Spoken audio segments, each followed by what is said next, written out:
The greatest thing from Quebec since Celine Dion and GSP. A pair of siblings. A couple of stellar young men. Two brothers. These two young men. Two siblings. The hard-hitting pair represent Canada.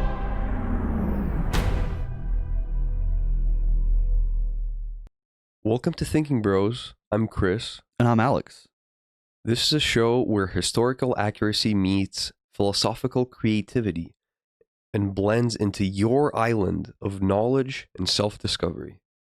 Today we will be discussing the second part of Heidi Grant-Halvorson's Succeed, a way to set goals to actually achieve them.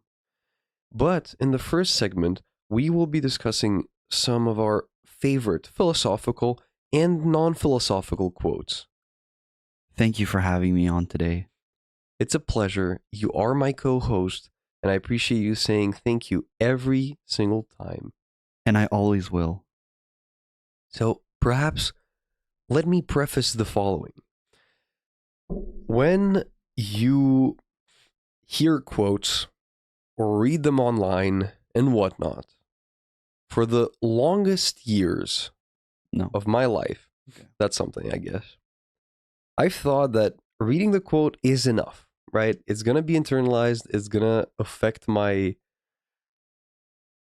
internal representations as to influence my actions. And what it ultimately is, when you like a quote, is that you certainly relate it to an ideal version of yourself, right? Brevity is the soul of wit, right? I've said this for the 8th time this time. And I say that, I'm like, yeah, be concise and whatnot. But then I ramble for 8 minutes every time, right? So what it all comes down to is, if you truly care about something and you hear a quote, and you're honest enough with yourself from the very first time that you hear that quote, to know that tomorrow when you forget it, you're not going to act as such, right? The most reading a good quote can do for you is affect maybe your next action at most, if you're lucky. Otherwise, you'll repost it and tell someone that, look, this is what I find cool and important. Here's inspiration. And then forget it. And then when you think about it again the next month, it's going to be like a revival of interest in that quote. But it shouldn't. Because it should stick with you. You should internalize these things. I think this is part of the consumer society, right? You read quotes. Wow, this is beautiful. What a turn of phrase. What an insightful piece of knowledge. What it all comes down to is, we might talk about this later, but you need an implementation plan, right? That's what it comes down to. When you hear a quote you like, you have to make it yours. You wanted to say something, I'm going to say what I mean by make it yours. Yeah, I feel like maybe this relates to how books are talked about too. Like in common parlance, people always say, oh my God, this quote, this book was so good. But almost everyone I speak to, when it's a book or a quote, as you said, it's you read it one time and it hits a string in you somehow that you relate to, but then you don't actually do anything about it. And maybe this has to do with the immense amount of information we have access to. Like, we can read so many books, read so many quotes, and we don't really ruminate over one thing for a while. I feel like there's a gold mine sometimes in the works of literature or the quotes that we read, and we don't implement it just because we don't spend enough time on it. Exactly. I'll just give an example of everything that I mean. Have you filtered out quotes that you didn't put on your list that we're going to be discussing today that you could give me just for the purpose of the exercise? I have too many. I can give you one that we may not use. Okay. We're definitely going to talk about this for 40 minutes, by the way. So don't worry. We don't have to get. I want to say all of them. You want to say all of them? What are quotes? Probably don't. I have one that I didn't include in my thing from Marcus Aurelius. He says, "The best revenge is to not be like that." Okay, to not be that. I think it's pretty elegant Well, like that. it's translated in different ways. The one I read was literally like, the best revenge is to not be like the one that inflicted the pain upon you. Yeah. Okay. So when you hear that, you probably have this surge of inspiration of, yeah, vengeful people are bad, whatever. But when it comes down to it, when you're in the moment and someone, I don't know, steps on your shoes, it's happened to me way too many times, by the way. I'm walking in the metro and people are stepping on the back of my shoes and I'm like, do you not see the bag of snakes which constitutes my back? Do you not see that the person in front of you is a danger to you if you ruffle his feathers? In any case, so you would take that quote, and what I mean by an implementation plan, again, no one uses implementation plan for quotes, but if you truly think that's important to you, what it all comes down to is, one, you have to remember it for all the time, and two, it has to happen, it has to flow through your brain in the moment where you would be taking revenge. And the only way to do that is to make it habitual, that it flows through your brain right already. So what you would do is you would create the most links that you can with your life. You would think about the last 3 times you got angry. You would predict perhaps the next 2 times you get angry. You would try to convince yourself that in those moments, the best thing to do is what Marcus Aurelius is saying. And then, now you don't have to think about some random quote with some random association to your situation. You will be thinking about yourself in the past, predicting yourself in the future situation, right? So, I mean, road rage is probably the easiest one for me, right? If someone cuts me off, am I going to try to accelerate and cut them off again? Yes, but... Well, no, I absolutely don't do that. Do not put that on my name. I like to passively, be angry on the road, but that's okay. Laugh at them when they get stopped at the same red light. Yeah, that's usually enough, right? So, this is a perfect transition to my first quote. Why did we stay in calm mode? Wow. Did we? I mean, sort of. I mean, I'm still half asleep, so I was half acting at the beginning. So, my first quote is by Dwight D. Eisenhower. And for those who don't know, right, he was an American military officer and statesman who served as the 34th President of the United States from 1958 to 1961. During World War II, he was Supreme Commander of the Allied Expeditionary Force in Europe and achieved the 5-star rank as General of the Army. He was also involved in 2 of the most influential war campaigns in World War II. Although here there's some debate, right? Operation Torch and the invasion of Normandy. Good old. That's just off the top of the dome. Yeah. Maybe we could get more detail. So that's Dwight, right? That's Dwight. We know him. Mr. Eisenhower. And the quote is, "In preparing for battle, I've always found that plans are useless, but planning is indispensable." There are 2 things here, right? One, even if a plan breaks down, it is not a reason for you to think that the planning was useless. Because ultimately, what do people plan the most for? I don't know, schedules, perhaps diets, all of these things that lead to important goals. You might think that, I make one plan and something goes slightly wrong. I oversleep by 1 hour and I was supposed to run at 6 a.m, but now I'm waking up at 7 and I already have something planned at 7, so there's no way I'm running today, right? Look, that's what happens in my head, at the very least. If that stops you, if slight deviations in your plan stop you from accomplishing your goal. Yeah, accomplishing your goal, following through on the plan, and suddenly you abandon planning as a whole, and then obviously nothing works out, right? If you we learned this from Succeed last time, right? If you plan to lose weight. In 2024, I will lose weight. All right, that's it. You're done. Nothing's going to happen. Ever. Okay? Okay. So, number 2 is plans must be dynamic. When you come into something with your assumptions and your knowledge, your prior knowledge of everything, the bottom line is, even if I plan not to take revenge when people make me angry, you know, I hang around bars and you know the power dynamics of those things, and there's a lot of competition, there's a lot of jealousy considering, you know, this. So when people try to step on my toes, at some points it's going to devolve into fights, and that's inevitable. 2, 3, 4, 5 guys, whatever. You can take it. Yeah, and obviously what I came into that bar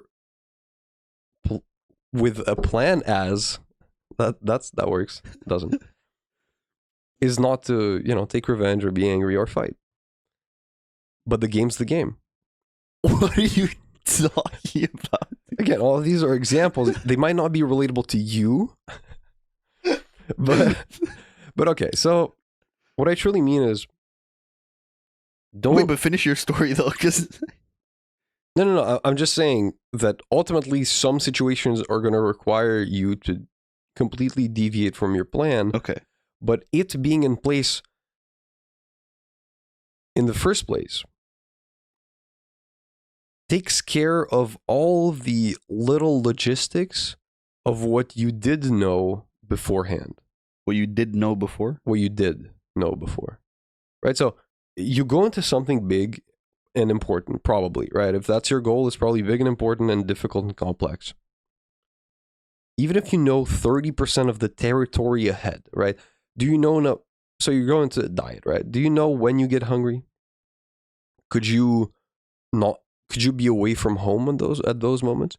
Do you know what foods you default to? Could you implement a mechanism so those foods just don't find themselves into your house? Like a clever mechanism, like, I don't know, not buying them, for example. Ooh. So, again, I mean, in these cases, it comes down to self-knowledge, and a lot of it does. To introspection is self-knowledge. But a lot of times, if your goal is, I don't know, success in your career, it probably involves other people, and those are the biggest unknowns. So as long as you, I don't know, have learned all the terrain that you can beforehand, okay, know yourself enough, and then took all your knowledge about yourself and implemented it into a plan. So, okay, this is how I get angry. This is why I think it's important for me not to get angry. This is how I will calm myself down in those situations because I know they will arise. And then when something goes wrong with your plan and the way you assumed the world would be, you just modify that little 30, 40, 50%, but it's 50% of the work is still done, right? So again, obviously, Supreme Commander, he knows what he's talking about, and don't think that the failure of your plans means that the planning was useless. It just isolated a lot of variables for you. That's the bottom line, I think. Yeah, for me, it resonated because of all the extra work we always do that seems to be useless for some reason. Let's say even as simple as studying for an exam, or more generally going through your education. You learn a bunch of stuff which you're never going to use. Like for an exam, all the material, let's say, is 1 gigabyte. On the exam, there's going to be like 200 megabytes, 100 megabytes, something like that. And all that extra 80% of learning that you did is, in quotes, useless. But if, let's say, your education is worthwhile and that knowledge is useful, or even within the frame of the exam, let's say, it could have been that 80% of knowledge that wasn't on the exam would be on the exam. So it's not necessarily useless that you learned it. And also, that's not a good metaphor because it's too controlled. In real life, things are less controlled, and the reason I think that the plan is useless is because things will go awry at some point, and the importance of planning or studying or doing all the extra work that you're probably not going to use. The value of that is challenge arises, you know how to adapt. Like you have the knowledge. You say, "Oh, I talked about this in my planning phase. Like this is an option we explored. We talked about it, and even though we weren't supposed to implement it, look, things have changed and now it's suddenly useful."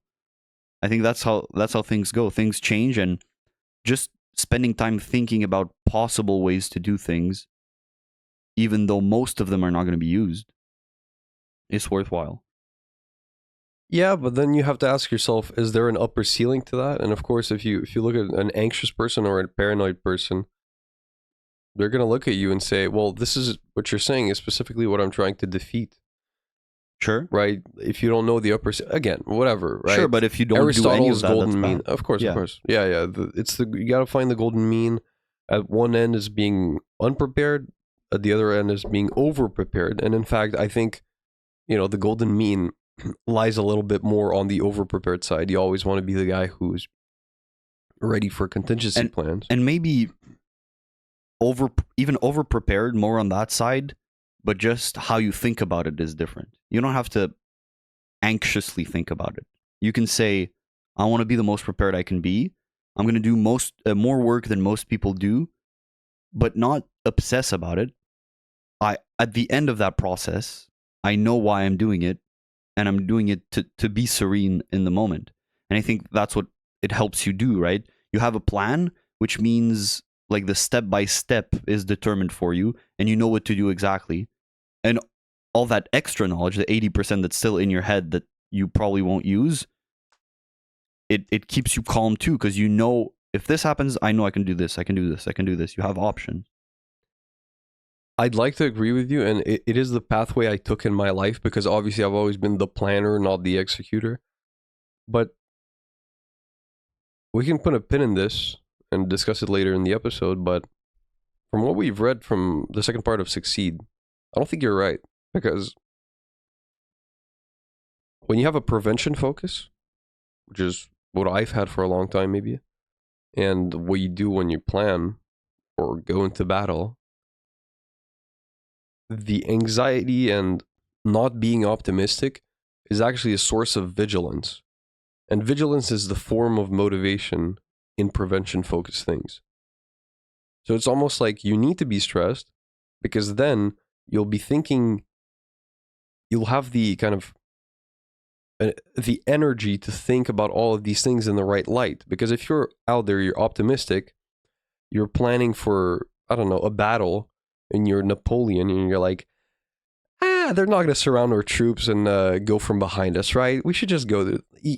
Obviously I'm caricaturizing, but do you understand? Just if you go with the mind frame of, okay, how am I absolutely going to lose?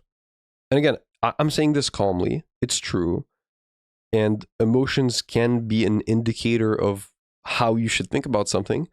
If they affect you physiologically and you're out there curled into a ball in the corner of the room and you're stressed because 20 more things than you planned for could happen to you, then whoops, we haven't found the golden mean, right? But I think you're too optimistic in saying that you can completely abandon the, how do they call it in the book? Pessimistic realism or realistic pessimism, something like that. Sure, I don't think you can completely abandon it. I think what keeps coming back to mind for me is an exam. And when you prepare for an exam, you can be over prepared, I suppose. I feel like if it's your first exam with a certain professor, you never know what they're going to give you. And so you can't be over prepared, because some truly do give very, very hard exams and you study a lot. And I guess I presented it too idealistically in the sense that I said you can be serene going into it. Yeah. But I think it's one specific kind of serene. The specific kind of calm where you say, I've done all I could. There's nothing more, or I'm satisfied with what I've done. And then on the battlefield or during the exam, if a question comes up that's honestly too hard for you to have expected or something, you can stay calm. You can say, okay, I didn't study for this. I'm fine. I did a lot of work. I am comfortable with the work I did. Like, that's the most important part. Or in battle, I guess you're calm in the sense that you say, okay, look, I'm stressed right now. I have men under my supervision, and I have their lives in my hands. But I did my due diligence. I know contingency plans. I know that I'm experienced, let's say, and that I did my homework on this. I know the terrain, I know whatever, and I'm prepared to react in whichever way is needed. And that's what I meant, is I did what I had to do.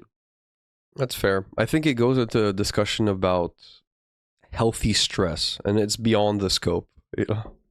It's beyond the scope. Beyond the scope. I really want to write in our description. I think I already told you this. The only philosophy podcast that goes beyond the scope of philosophy.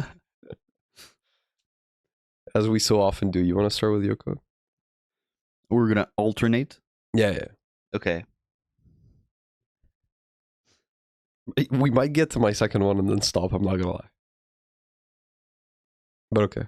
Okay, then I want another one, though. Yeah, of course. Let's say... Yeah, 2-2. It's fine. Okay, honorary mention. Okay. Do what you want to do.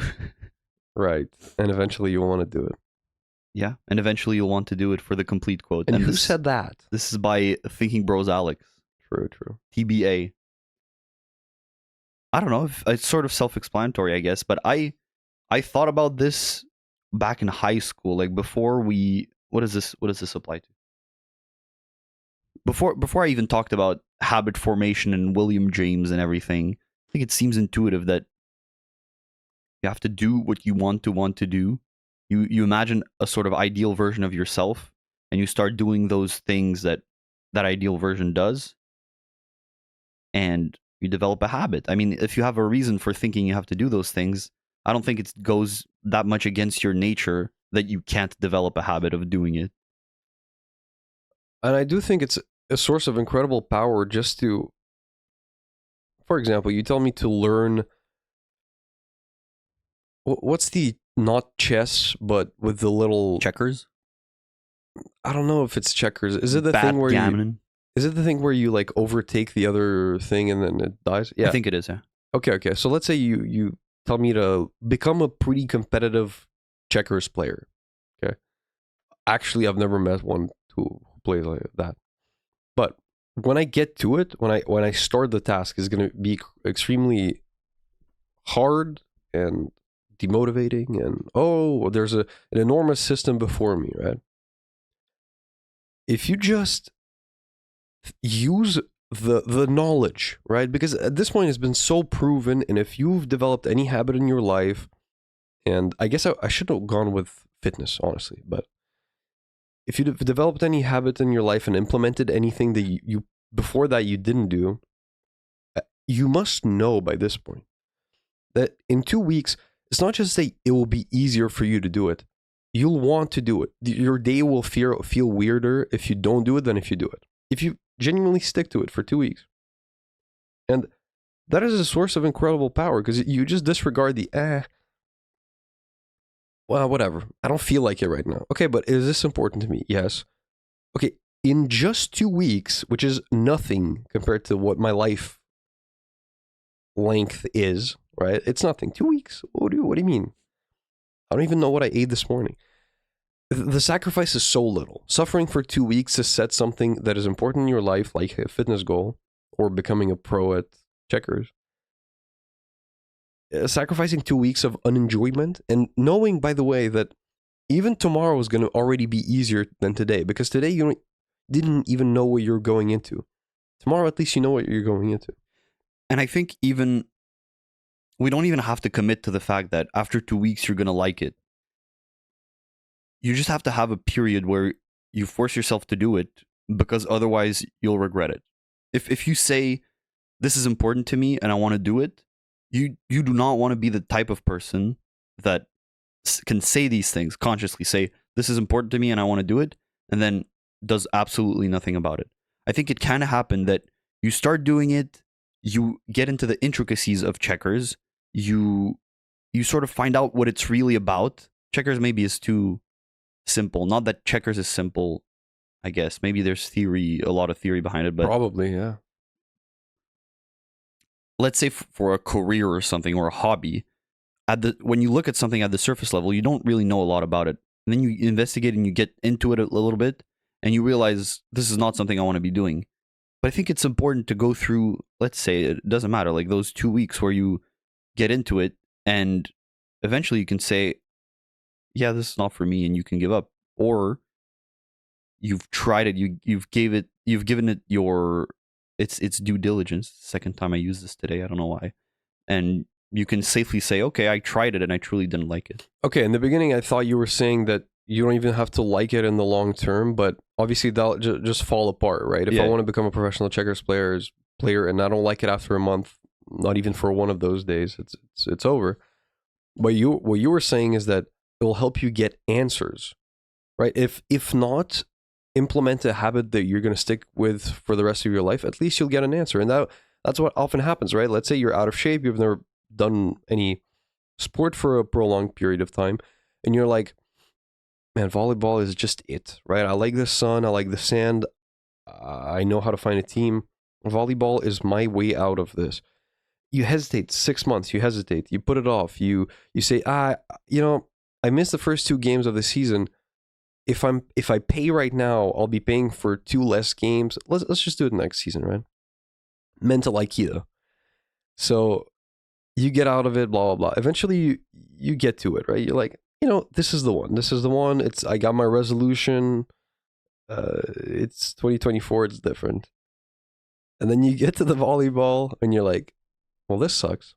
Yeah, you just hate it. You just hate the actions, the motor actions. And now you wasted 6 months and 2 weeks. And what you could have done for those last 6 months is try 10 different sports and then find your dream sport. Because ultimately, before you've even begun, you don't know anything. You might have an idealized version of what it is, but you do not know anything. When you get to deeper into something, that's when you truly know if it's you or it's not you. Like for me, it's with psychology, right? Oh, I love helping people. Woo! Let's sit down and talk in an office. Then you go into psych major. And it's like, sit down for 3 years, spit back textbooks, and circle answers. Okay, well, let me do that. 1 year, 2 years, 3 years. Okay, well, this is not for me. So there it is. Is that all? Yeah, I guess. Yeah. Okay, I can conclude with one last one after. Okay, well, I'm guessing it's not going to be a surprise when I say that my next quote is, I know that I know nothing because it is imprinted upon my arm. Do you want to give a bio? I don't know I don't know what you're talking about. Yeah, so Socrates said, well, sure, Socrates was speaking to an oracle, and then the oracle had to say why Socrates is the smartest man in Athens. No, Rome. the oracle just said that Socrates was the smartest person in Athens. Right, but then Socrates wondered why. Oh, okay. I think. I forgot the history. No, I think he came back and then he told. Oh no, someone else went to see the oracle. So they got told that Socrates was the smartest man, and then he told Socrates, and Socrates was like, he had to explain it. Okay, I see. Oh, but okay, Socrates didn't understand what the oracle had meant. Yeah, and then in trying to explain it, he was like, "Oh, it's because I know nothing." Right. And look, whatever that means to you, I think I took a Plato class, and people interpret it literally, where it was a legitimate class discussion of what he meant, that he knew nothing, if indeed he actually did know things. Like, it was actually a discussion that we had to argue for and stuff. Okay. In any case. But I mean, it's nuanced. He's not like, sure, you can talk about it. No, you can this certainly. Is what we're going to be doing right now, isn't it? Certainly. It's just, I guess people started their sentences with, well, I think that maybe You just don't like hearing people's opinions. no, I'm just saying it's quite objective what he means with it, but whatever. So here are all the things that I've outlined it to have value in, right? Number one is eternal curiosity. Now, eternal curiosity is a factor that I think the prophetic thinkers like Alan Watson, Neil Postman have. And I think this is how you truly just unlock life. And in a spiritual sense, the universe. If you think about who's that guy from Blacklist, Raymond Reddington. You know how he's just eternally curious, wanting to find out about art pieces and coming up with all these stories where the most magnificent thing about them is, you know, the motifs on the Persian butterfly. rug, no Aladdin. So I think people who are eternally curious are the people who are the architects who are going to go and just be interested in nature and discover that beehives have a hexagonal configuration and just build something with the structure of a beehive and revolutionize architecture, right? Those are the people. The artists who get interested in mathematics and understand that paradoxes and infinities are beautiful things to illustrate and uniquely combine these two things, right? I think this comes back to our episode on intelligence. We identified there to be two types of intelligence. If you see the bank of human intelligence as just a million dots, just a cloud of dots, all interconnected, and around them is a fog. Creative intelligence is blowing away that fog and showing people that there are more dots to be discovered outside of our cloud. I feel like we didn't talk about creative intelligence versus... We did. Okay. And the other type of intelligence is creating the links richer and larger in quantity, links within the dots that humanity already has access to, right? So if you're creative enough, you're going to discover a new medicine, and then that medicine will be used to treat other diseases because of someone who just kind of tested its links with other things that we already know, right? At least you accept the model if you don't remember. I think we talked about creating new dots outside of the field of dots already existing, right? But densifying the links between the existing dots, we certainly talked about. Yeah. I'm talking about the first one is not blowing away the fog.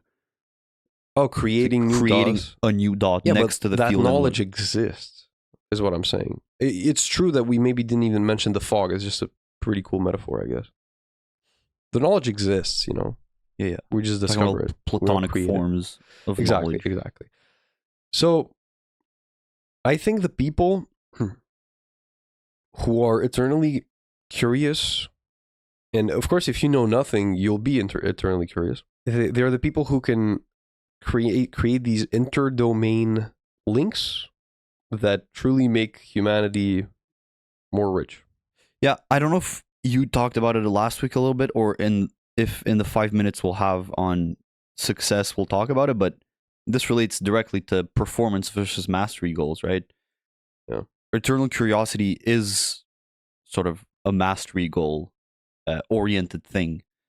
You will have more fun doing it if you are eternally curious. It's not fun to, well, and then, yeah, actually that's completely in the discussion about success, so I won't talk about it, but it's really about learning to master a thing and the joy that comes from it and from discovering new things also. Yeah, mastery is fun in itself. That's the bottom line. Then there's humility, right? Being humble. That's the main reason I got this tattoo is because I had a huge ego, and I just had to remind myself in a philosophical way where,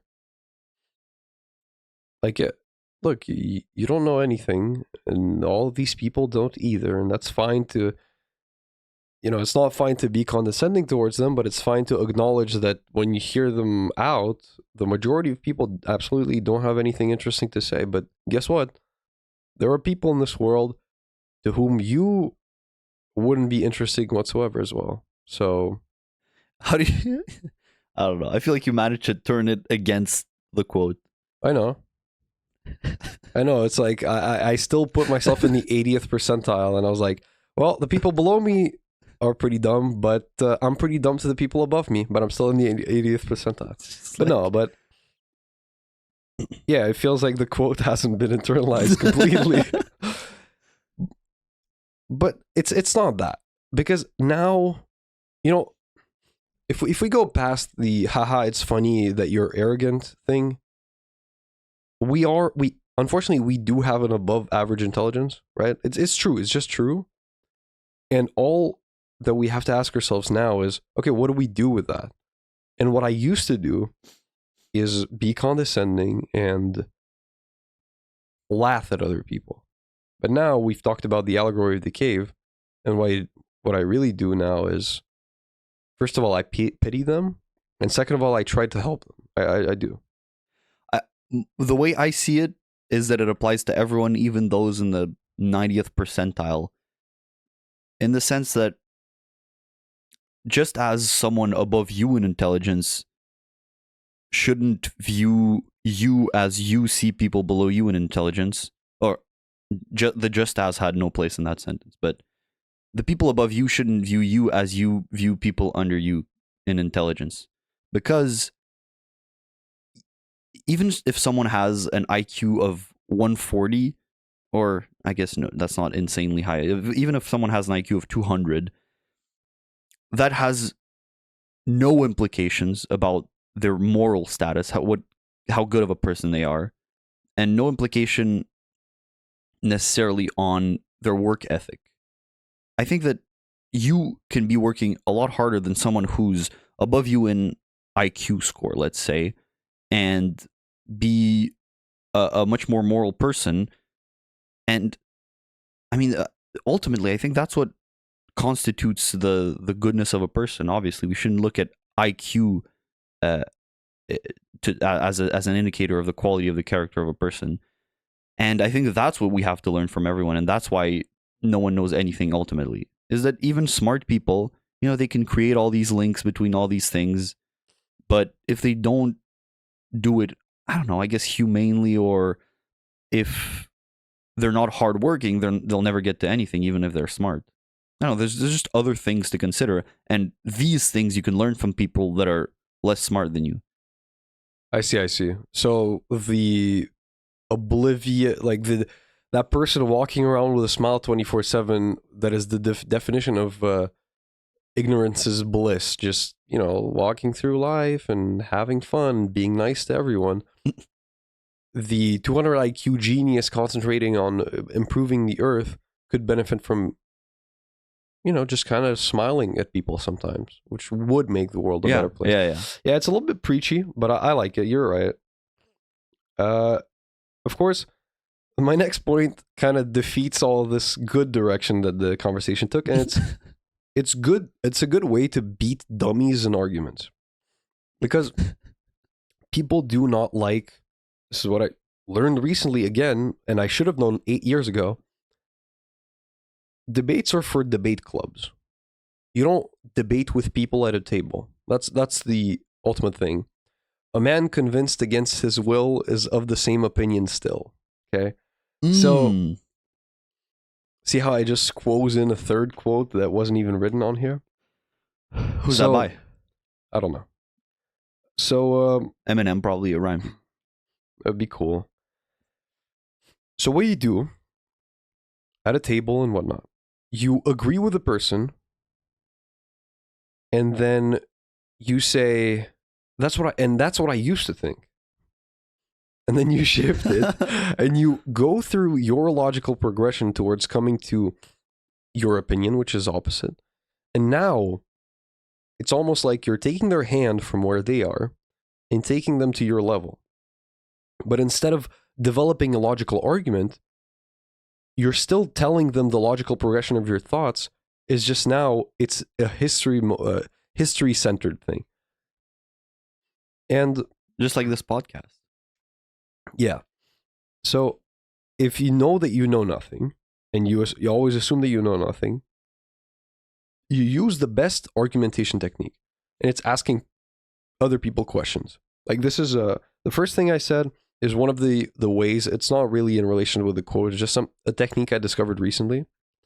To instead of arguing with people, just agree with them, give it to them, take away their defense mode, right? Because as soon as you say no, that's it, right? The conversation is over. It doesn't matter if you're the best logician on earth. You're nothing.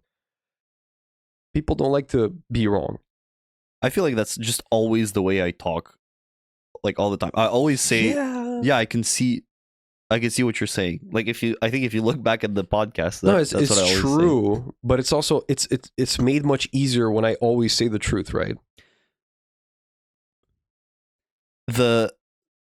Also, can you use this technique if you didn't use to? I'm gonna just ignore that. Can you use this technique if you? It doesn't work if you say ignore. If you didn't use to think that. Can you use the technique? What did you say? Can you use that strategy for defeating dummies, as you say, if you didn't used to think that? You say, oh yeah, I also used to think that, and you take them through the logical progression. You can't. I like that idea, and it's not. I wouldn't say bring them to your level, but I know. I would say shifted their perspective. Yeah. That one. I want that. But like if you're honestly doing that, I think that's great. And you say, okay, look, these are the steps I've taken, and then the other person can say, okay, this is where we disagree on this step. That's not a step I would have taken. If you didn't used to think what they thought, you can't just say that's what I used to think, and then you just hammer your point home. Of course you can. You just have to smooth them into your opinion. Look, okay. Sometimes what it takes to change an opinion is not just logical, rational arguments. You have to have lived through something, and then you realize it through experience. That I understand completely, and that's why I understood that I was convincing no one through all my years of trying to be the best logician I can. That's worth nothing. But again, the actual strategy that Socrates uses is to ask people questions and let them run into contradictions. So this is the second thing that I isolated from my point about winning arguments. The first one was just a recent technique I heard, but the actual strategy is to ask questions and let them run into a contradiction. Say an opinion, right? Say an opinion. Me? Yeah, you. Ronaldo is the best soccer player. Really? Wow. Okay. Well, where did you read that, or have you been following him for a while, or what's going on? I've been following him for a while. Okay. Have you been following Messi though? Yes, also. As well. Okay, so do you know statistics? Do you know? Well, I guess I didn't pick the right example because I don't know statistics. What are your criteria? That's actually not my opinion. What are your criteria on evaluating that, right? I look at them play and I determine who's the best. Oh, okay. Do you know about analysts? Yes, I know about analysts. Right. Do you know how they masterfully and skillfully, as a job, analyze people who do ambiguous things and evaluate them? See, you don't believe that. I just don't care about the Ronaldo thing. No, you don't believe that in the sense that if you were saying the same thing about, if I was arguing the same thing about a movie, you would completely just disagree with me about that strategy. You heard about critics? Dude, critics, that's their job to evaluate the whatever. So, wait, what do you mean? I would completely disagree. I would disagree with the argument that analysts are a thing. Yeah. Well, again, no for sports, right? That we've determined in the episode. I actually respect analysts. Okay.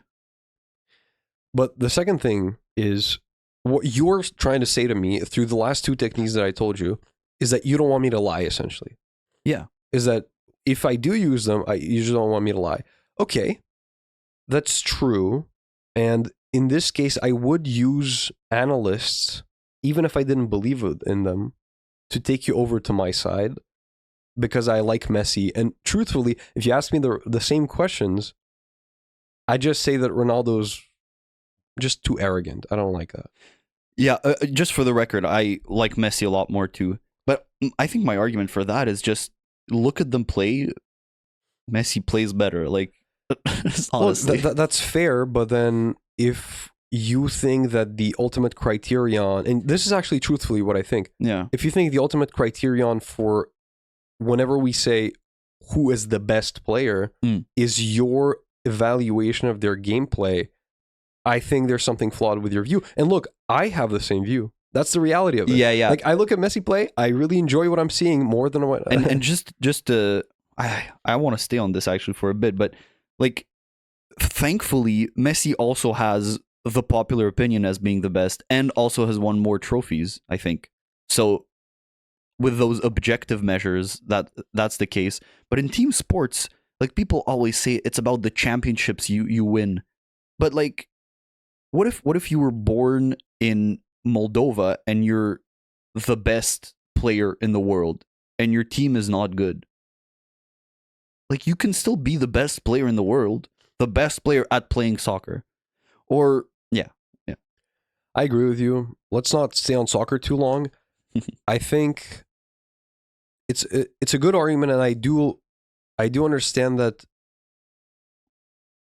being the best and having had the most chances to prove yourself are two different things. Yeah, and I think it's just about finding an objective measure, because if you just say, look, he's the best player, the difference between the first best player and the second best player is not that high, right? You can't just say, look, obviously, look at him, he's the best, and you can see it clearly. So you need indicators in the form of trophies won or whatever to like support that. I think I agree that if we were to choose an objective measure, surely it would be winning a world competition. Yeah, but with like, as the team gets larger, you play less and less of a role, and it's... Yeah, and then also it runs into problems when you're comparing people from different eras, like Michael Jordan and Jordan McKenzie. I don't know. Who's the other guy? LeBron James. LeBron. So, it's all flawed. Ultimately, you can talk... You know, the conversation will go on for forever. It doesn't really matter. But these are the two techniques I discovered, and they can be genuinely implemented, right? Now, we were talking about Ronaldo, Messi. In reality, if you think that some political party isn't the best, but some other people are saying it is the best, you know, I think asking them a bunch of questions about the things that political party actually achieved, and asking them what they promised before and contrasting it to what they actually achieved afterwards, and how they delivered on the promise and how the economy is going now, will make them run into a contradiction way before you can shout the opposing party and their merits, right? That's the bottom line of it. It's just a better argumentative strategy. I think it's true. I guess the point is there's flaws in each point of view, and it's still like an argumentative strategy to make them say their contradictions. Your point of view still has contradictions, and if they use the same technique, they would come into the same things. But yeah, but you're saying it's like, you're almost accusing me of being manipulative, where even the best charity has an implementation plan for, you know, giving out the food. I don't think it's manipulative as long as you stay honest and truthful. I just think you have the best strategy in that case, and you're bound to win if they don't know how to defend themselves from that, but not strictly because you're right. That's all I'm saying. Yeah. So if I were to ask you, have you heard about movie critics in trying to debunk your belief that Lucky Number 11 is the best movie, and actually the critics gave it 40%, I wouldn't be right, because I myself don't believe in critics. Well, no, what I'm saying is your point of view that you're trying to bring people onto isn't necessarily the truth, and it has contradictions too. I'm saying that you're making them realize the flaws in their system of thought, and yeah, it's just you're seeing it as, look, I'm objectively right, and I'm bringing them over to my side. Well, no, no, but also in asking them questions, you'll certainly get more useful information about their side and actually see their side better as well. Yeah, that's true. It's all good. I mean, it's all better than you say one thing, I say the other thing.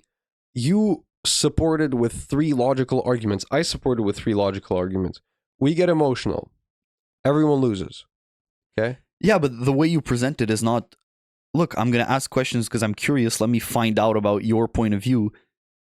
What you want to do is make them run into like contradictions and tell them, look, And you're they dumb. will. And they will. Yeah, I'm just saying that if they reverse the strategy, you'd probably run into contradictions if it's a complex Way topic. later. That's all I had. Okay. I think I'll let you ruminate on it while I talk, Not a although I word. hope you listen. Okay. But this is from Dostoevsky, and I think it can be interpreted in a lot of ways. But he says, beauty will save the world. And I wanted to conclude with this because what we're doing, we are the thinking bros, and we think, and we, I don't know, lay out arguments, and we talk about things, and we give metaphors or whatever. But I think the truth, the answer for the world, if you conceptualize the world as, I don't know, a battleground of evil and good, what can make good win is beauty. It's not going up to people and arguing and rationally bringing them about to your point of view, political arguments where one side wins, the other wins. I think what brings us together, and this is what is needed for good to win, and what makes you appreciate life, what gets you through the hardest battles is beauty. So if you look at nihilism in philosophy, I don't think that the way to beat nihilism is rationally by going through steps and saying, although we do this ourselves, I think the step is realizing how much beauty there is in the world and in the relationships you have with people, and appreciating the experience of living, all that. It's something outside of the reach of words. If we can't describe beauty, and I think we really can't. It's just, I'm going for that sort of vibe. Okay. I guess I wouldn't use beauty as the umbrella term of regrouping the effect of everything you just said. I think for me it would be human perfection. Because in an evolutionary sense, it would make sense for every single generation to try to be the best version of themselves, because the most adaptable will survive, and as long as you output the best out of yourself, right? The little physicists are working away right now at finding a second planet to live on. Little chemists trying to beat cancer, right? All of that is the thing that is pushing humanity forward. And would you call them working 16 hours a day in a lab trying to beat cancer, for example, right? In an ideal sense, if Big Pharma wasn't around. Beautiful? Yes, but that's not the umbrella term I would use. And for me, it would be human excellence or perfection. You said perfection. Yeah, See? I think there's a lot of overlap in the sense that we mean those terms, at least while we talk about them right now. Yeah. I think I understand the concept you're referring to. I'm just like, is it beauty? Does it have to be beauty? I want to put like an ineffable twist on it, because when you say human perfection, well, we can say even about human perfection. If we take this extra step of saying, look, let's say it's human perfection, but it's always out of reach. We're never going to get there. No one is ever going to get there, right? and it's just out of reach. And why? Like, we can't rationally arrive at human perfection, but why? We want to. That's all we strive for, but we never will. What we strive for, I guess, is reaching for human perfection and progress. And I see that as beautiful also. I mean, what you see as beautiful can depend on who you are, and it's very subjective. You're right. I guess we would want to make it more objective, but in their suffering for the right cause, like when I put it like this, it's beautiful. Like it's awesome that someone can have something mean so much to them that they dedicate their days to it and their life to it. It's beautiful. Yeah, you can reframe it, and beauty can indeed be, as you just put it, kind of the intermediary step to perfection, in the sense that if you are the person that is seeking perfection, which you never will reach, you're beautiful, right? And I think that's why I subconsciously corrected myself for excellence, because excellence is something that we accept to exist. Human excellence. Right. It's more down to earth, and it's not. It's so effable. It's oh my god, it's so effable. It's something we conceptualize as attainable, right? We say excellence, you have some steps to get to it, I guess, but what excellence is striving for is perfection, which is out of our reach. Yeah, the unattainable. So it's the form of beauty is perfection. Something like that. I see. I can definitely see it. I can definitely see a happy philosopher walking around and looking at these striations of a leaf and seeing nature as beautiful.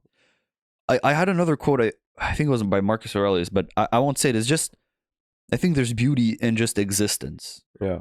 And ultimately realizing that and not being bogged down by always thinking and always arguing with everyone and so much conflict in your mind, just appreciating what you have and appreciating humanity for what it is and how amazing all the things that go around us are. Okay, this is really preachy, but I think we're at the same place right now, and you see where I am.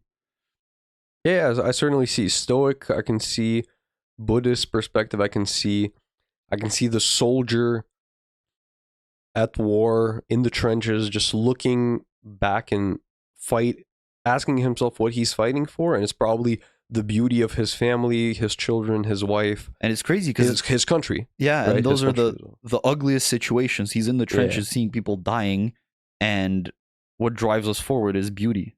But again, if you just described me the concept before you even told me the word beauty, it would never be the umbrella term I use. But I can definitely see how you would use it, right? So, okay, Dostoevsky, fine. You win again. Is that it? Yeah, do you want to keep it for next week or something? Do you want to do like one last quote? Or is this going to be the signature for success? Is it just going to be like 15 minutes? We can do quotes. Then we'll have lied at the beginning of the episode. Yeah, okay, let's do it. Let's not do the quotes. It's fine. It can be kept to 10 minutes, okay? So Heidi, welcome back. Be good or get better. If you have be good goals, you're never going to get better. So there are two mind frames when thinking about goals, and it's, do I want to show that I am good and competent, or am I coming into this with a frame of improving, and all I want to do is learn from this experience? And ultimately, what Heidi shows again and again is that the only viable situation where a be good goal is the best option is upon an easy task that you're probably going to perform at anyway. So you play ping pong in your free time, your friends organize a little tournament, you go there, have a be good goal, right? Display yourself, whatever, enjoy, prove to them that you're the best. Nothing that relates to any actual thing that matters. Be good is just not it. And I've been in that mind frame for a long time. I think it's about being there in the moment and having to perform let's say you're talking about ping pong while you're training and while you want to get better, a mastery goal or a learn? What did you call it? Be good. No. Mastery, or I don't think I have this word. Be good or get better. Okay, get better. Well, get better is mastery. Okay. Get better is mastery and be good is performance. Yeah. I think while you're training, you're supposed to have get good, Get better. get better goals, get better goals, because it's in the long term. It's difficult. It'll take you long hours. But when you're at a tournament, I wouldn't say even when it's your friend organizing a little whatever and you want to win. When you're at the tournament, it's I'm better than others. I've done the training. I've done my due diligence. You're not gonna. You see what I'm saying? I guess you have a get better attitude in the sense that you adapt to how the other player plays and you want to learn about their strategies. But in that moment, you have to win. In the class that is parallel to reading this book, we learned about a story about an Olympian who everyone in her team was so confident they were going to win that a person who didn't really know about sports psychology basically put the uniform that she was going to wear after winning the medal, right? It was like her ceremonial uniform, whatever. She put it on top of her bag for her to wake up to the day of the competition. And as soon as she saw that, she woke up, she just like bunched it up and hid it somewhere. And then she told the sports psychologist, and the guy got scolded, right? So, because in these situations of high performance and flow and being perfectly relaxed, but also perfectly locked in and whatnot, if you're too concentrated on winning, it's going to hurt your performance. So there's some psychological stuff going there. I think it's when it's quite easy that you can afford to care to win. But I think the confidence itself is good, right? Oh, I've trained for this, I'm prepared. But you can't be going around saying, oh, I'm going to win this, when it's that high stakes. Like, actually. I see what you're saying. And this is what I used to think. No, I can see both sides, definitely. And I guess it applies more when it's an easy task that you have to win, because you don't have to worry that much about micro adjustments and adapting within the task as any difficult task will have you do, right? Wanting to get better even within that performance. Yeah, and ultimately, if you're in it for the long game and it's not the Olympics that's once every 4 years, and you're an extremely competent person and you see everything with a get better attitude, ultimately there's no better place to learn than competing against other people who are of the top level in the world. Mm-hmm. So if anything, what are there yearly competitions of? Everything, right? Everything. Soccer, whatever. You get to the world stage. Look, you were training in your backyard way before, on the field, on your home field. You were doing these scrimmages, but guess where you're gonna learn the most valuable lessons? It's here.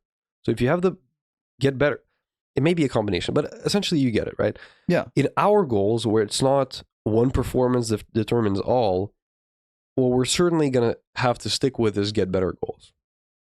School. Once again, there were studies about people entering a difficult class with get better goals and be good. So people who wanted to display their performance, essentially their grades didn't shift during the semester. And also if they got a bad grade at the beginning of the semester, they were going to maintain it for the rest of it. But get better people, the lower their performance was at the beginning, the more they improved. Their grades on average, improved during the semester, and they ended up with higher averages at the end. So they divided, organic chemistry classes or something like that. General chemistry, I'm not sure. Yeah. I don't think it's the lower their grades were, the more they wanted to get better. I think it's just the lesson is that those with performance goals were better on the first exam and then were bad. I don't think they were significantly better.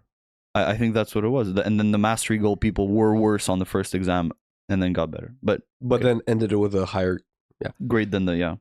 So in our everyday goals, you have to understand that, and from last episode we learned this as well, you can get better at absolutely anything. I've had a few classes in relation with this, and it was Erikson's theory about geniuses and experts. And essentially, what you determine, it's the guy who invented deliberate practice, if you've heard about it. We talked about Erikson with stages of development, but not... Yeah. He essentially has this theory that every single expert and genius is made and not born. And he looked into everything. He looked at the hours per day or per week of deliberate practice, which I can get to what that is, before 10 years old or something like that. And essentially, it's all extremely proportional. All these geniuses or all these violinists that absolutely take the world by storm, Messi, all these people, it's not about talent. It genuinely absolutely isn't. Statistically, it can be determined.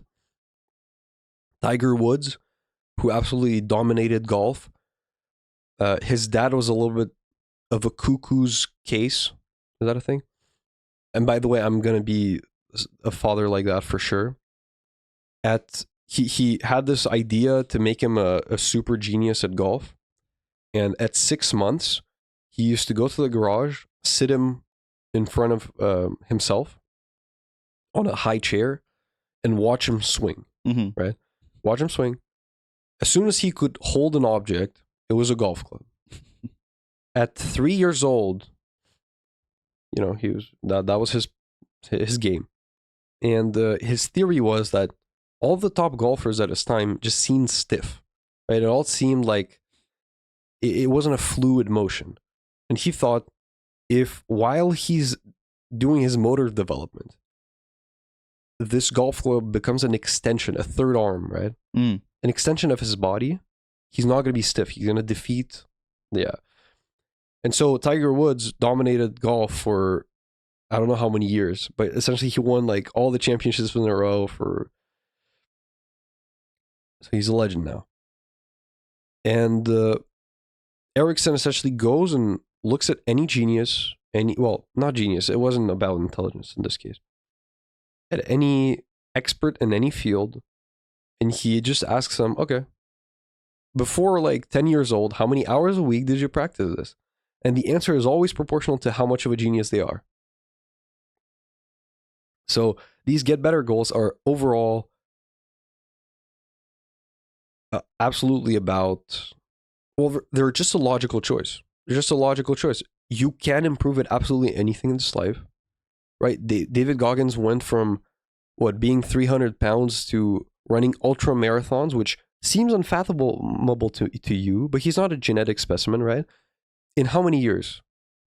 How many years did he go from being probably in the bottom 5 percentile of humans in terms of health to probably the 0.1 top? I don't know. Less than 10 years, though. Right. Less than 10 years. And in his 20s. That's incredible. So if most of the people, by definition, are average right now and you're listening to this, you can do it in 5. That's a guarantee, right? Yeah. With half of his willpower, because he came from way worse, right? Also, always depending on how much time you have to invest, right?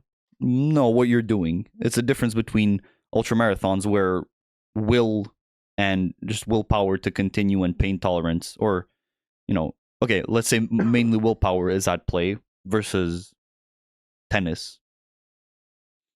It's true. So in highly technical sports, you can get in the 95% percentile in, 6 months of deliberate practice. Okay, just making claims again with numbers, just saying things. Check me on that, but Jamie. But you can never become a world champion if you weren't doing it since you were like 5. Yeah, there's something about development and having that. Certainly, but most of our goals isn't to become a world champion. Like, if right now I woke up and I wanted to become a world champion boxer, unlucky. But yeah, if I wanted to break every record that I've broken ever in my life, that's something I'm already doing. Right, for sure you can do it. Yeah. A little bit of practice. Now, a little bit of practice, in short, it is sessions of concentration that challenge you enough that are, uninterrupted devotion of your time, energy, and focus into a hard task that is challenging you. It is how you enter into a flow state. And Erickson recommends a maximum of 4 hours a day, because otherwise you're just going to get burnt out and you're going to get distracted, and it's just impossible to. I didn't know that about well. Erickson. That's a really cool part of his research. I'm not sure we're talking about the same one. Eric Erickson. With the double S, it's Eric Sen? CSSON at the end. Okay. Erickson. Another But Erickson. Eric? I don't know about Eric. Okay, then it's not. We're not talking Another about Erickson. Right. Okay. He's like the guy who. No, he didn't invent flow state. The guy who invented flow state, his name starts with. And he's Russian, right? CSZI, something like that. He's not. I don't think he's Russian, but Mihaly Csikszentmihalyi, something like that. But Erickson is a top researcher about experts, and what he's saying is, it's all learned, not innate. But also, if you want to become the best in the world, you can't really use that, because I guess if you have a time machine and go back 20 years. Chapter 4, promotion versus prevention goals. Now, promotion goals are kind of a want or your ideal self, and prevention is, how do I avoid loss, right? So one of them is, how do I maximize gain? The other is, how do I avoid loss? We mentioned earlier that optimism is good for promotion-minded people, and for prevention-minded people, if they're optimistic, it takes away their energy of motivation, which comes in the form of vigilance. So here, she doesn't really identify a better practice. If you are prevention-minded, take note of it. Utilize reasonable pessimism. Realistic pessimism. If you are promotion-minded, utilize motivation. So actually just encouraging your friends who have a prevention-minded approach to goals, and encouraging them by saying how good they are, will hurt their performance. I think that's one of the most interesting things to come out of this. Promotion is about risk-taking. Prevention is about caution, less new experiences. Helps avoid procrastination, because if you're scared of the outcome and don't want to lose, you're going to do it right now. Better planning. Perfectionism performs better when there are obstacles. And I think it's chapter 4, and I didn't take notes for that, but the way you teach to someone these prevention or promotion goals is, when they're a child, if you use love, then you give love when something good happens, and that you withhold love when they do something bad. Was that in a reading? And I didn't. Did you read that? Yeah. That's My chapter notes? 4 or 5. You didn't take notes. Okay. No, it's just in the summary of chapter 4, which was the only thing that I revised for this. I didn't put those things. Yeah, I read it though, yeah. Good. So, good. For prevention, if you want to build a prevention-minded person, then you use recipe. punishment instead of love, and you administer punishment upon doing something bad, and withhold punishment when something... which seems horrible. Which seems horrible, and Heidi says, look, it's just two ways of viewing the world, but one of them just seems kind of better. But then you look at the advantages of prevention-minded. But I feel like I'm prevention-minded predominantly, and that's not the way I was built. Yeah, and it also isn't in any sense negative. So it's fair. Like, Heidi's putting them on a similar ground is actually fair. It feels like. But the way she talks about the studies of how to actually ingrain that into people is pretty horrible. I don't know if it talks about it in the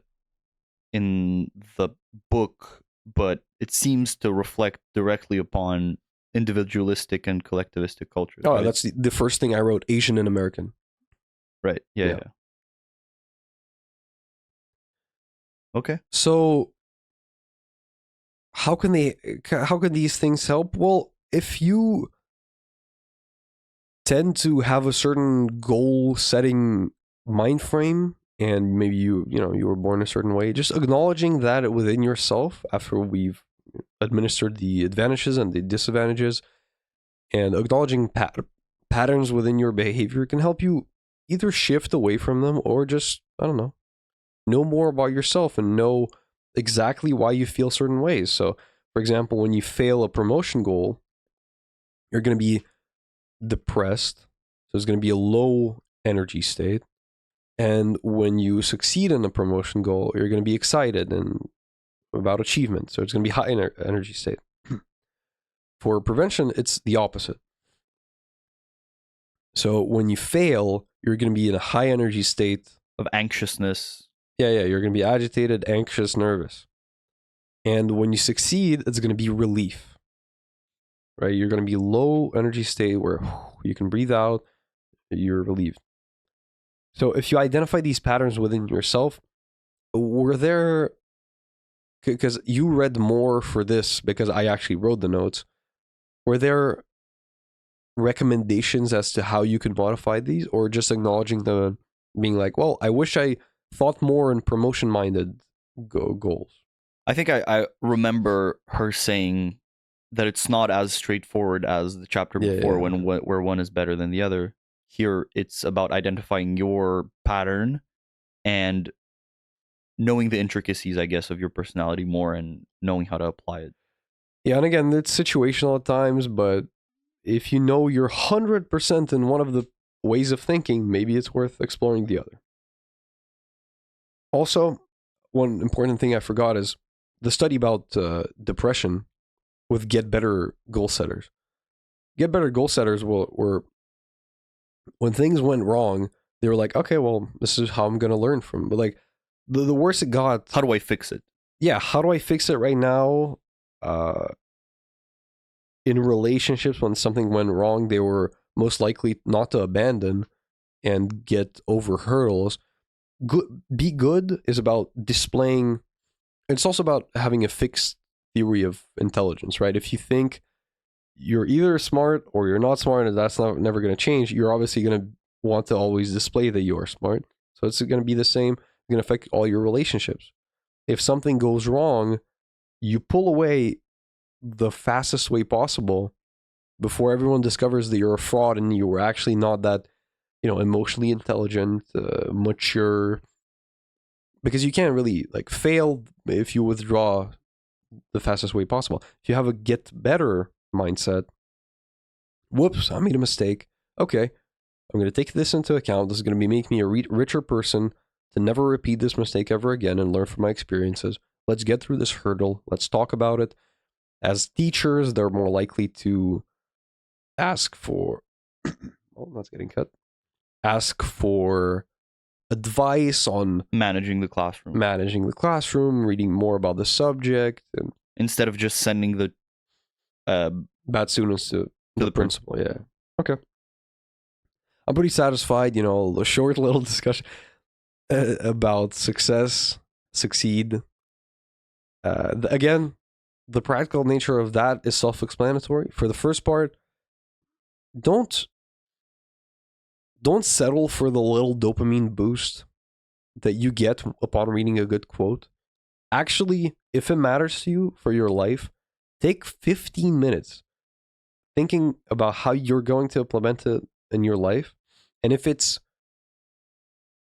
I don't know, Rocky's ultra motivating, there is no tomorrow. Why wouldn't you do what you're trying to put off for tomorrow today?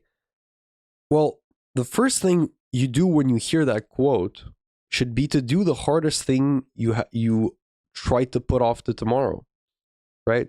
If you have been trying to start exercising, the moment you hear there is no tomorrow and like that quote, put the phone down and go train, right? That's the bottom line. So you instantly implement it, because tomorrow, instead of forgetting the Rocky quote, you're going to remember through the soreness of your muscles that you actually acted upon it, and it's going to be a constant reminder that, well, it's going to be weird if I don't train today. Well, idealistically. Yeah. So quotes aren't just for enjoying words. If you want them to change your life yourself. Yes. That's this is a good way that's to my end quote. it. Yeah. Yeah. All right. So on after 3. 1, 2, 3, 9. Yes. Okay. It's completely random. Could have been 10, could have been 8. It doesn't matter. I don't know what we were trying to figure out. What are we doing? Thank you for listening. Well, we figured out the quotes in the sense that we extrapolated 4 quotes to an hour, and that's exactly how you implement them. Right. If you like that quote, churn them in your mind like you churn butter. Make them yours. Thank you for listening. We're the Thinkin Bros. We'll see you next week. If you want more information, go to thinkinbros.com or contact us at thinkinbros@gmail.com. And we'll see you next week. See ya.